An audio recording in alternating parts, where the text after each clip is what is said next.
बहुत बड़े मंदिर में बहुत पुजारी थे। वह मंदिर बड़ा ही विशाल था। सैकड़ों पुजारी उसमें सेवारत थे। एक रात एक पुजारी ने एक स्वप्न देखा। उसने स्वप्न में देखा कि कल संध्या जिस प्रभु की वे निरंतर पूजा करते थे वह साक्षात मंदिर में आने को है। दूसरा दिन उस मंदिर में उत्सव का दिन हो गया। दिन भर पुजारियों ने मंदिर को स्वच्छ किया, साफ किया। प्रभु आने को थे। उनकी तैयारी में संध्या तक मंदिर सज धज कर वैभव की भांति खड़ा हो गया। मंदिर के हर कोने कोने पर दिए जल रहे थे। धूप दीप फूल सुगंध। मंदिर बिल्कुल नया हो उठा।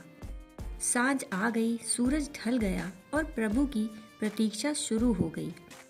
पुजारी जाग कर खड़े थे, लेकिन घड़ियां बीतने लगी और उनके आने का कोई भी सुराग न मिला। उनके रथ के आगमन की कोई सूचना न मिली। फिर रात गहरी होने लगी और पुजारियों को शक हुआ। कोई कहने लगा, स्वप्न का भी क्या भरोसा। स्वप्न तो स्वप्न ही होते हैं। स्वप्न भी कभी सत्य होते हैं। हम भूल में पड़ गए। व्यर्थ हमने श्रम किया। फिर वे दिन भर से थक गए थे, सो गए। दिए का तेल चुक गया और दिए बुझ गए। धूप बुझ गई। घनघोर अंधेरे में मंदिर डूब गया। लेकिन कोई आधी रात में पथ पर शोर होने लगा। उस प्रभु का रथ उस मार्ग पर मुड़ा जहां वह मंदिर था। रथ के घोड़ों की टाप सुनाई पड़ने लगी और उसके पहियों की आवाज आने लगी।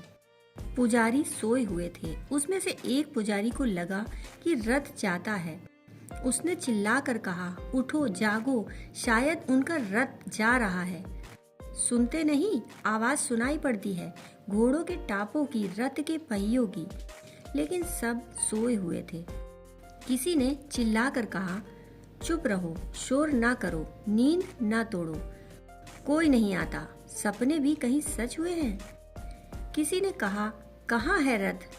कौन कहाँ है? कोई आने को नहीं। वे सब सो गए। वह रथ द्वार पर आकर रुका। जिसकी प्रतीक्षा थी वह अतिथि उतरा। उसने अपने पावन चरणों से उस अंधेरे से भरे मंदिर की सीढ़ियों को पार किया। द्वार पर दस्तक दी, लेकिन पुजारी तो सोए हुए थे। फिर किसी को दस्तक सुनाई पड़ी।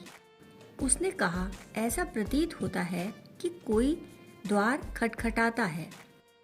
प्रतीत होता है जिसकी हम प्रतीक्षा में थे वह आ गया।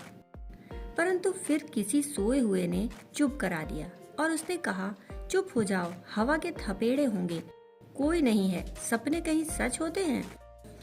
और आया हुआ अतिथि वापस लौट गया। सुबह पुजारी उठे। सुबह उस पूरे नगर ने देखा पुजारी छातियां पीट रहे थे। रथ के चिन्ह द्वार पर बने थे और उन सीढ़ियों की धूल पर उस पावन अतिथि के पैरों के भी चिन्ह थे। द्वार तक वह आया था, परंतु जिनके द्वार वह आया था वे सोए हुए थे, इसलिए उसे लौट जाना पड़ा। जीवन तो हमारे द्वार पर प्रतिपल आता है, लेकिन हमारे द्वार बंद हैं और हम जीवन से स्पर्शित नहीं हो सकते। जीवन रोज आता है, प्रतिपल, और लौट जाता है। जीना पड़ेगा उस मार्ग पर जहाँ से जीवन आता है, और वह मार्ग है जागरूकता का। वह मार्ग है सचेतता का। उठते बैठते चलते देखते बात करते सचेत रहने का। जागने का अर्थ है इस क्षण के प्रति पूरी तरह से उपलब्ध हो जाना। इस क्षण में चित्त अभी और यहीं हो। जागरूकता की धारा जो व्यक्ति जगाना शुरू कर देता है वह सारी बाधाओं को, सारे पहाड़ पर्वतों को पार करता पहुंच जाता है जहां जीवन का सागर है। दोस्तों, कहानी सुनने के लिए आपका बहुत बहुत आभार।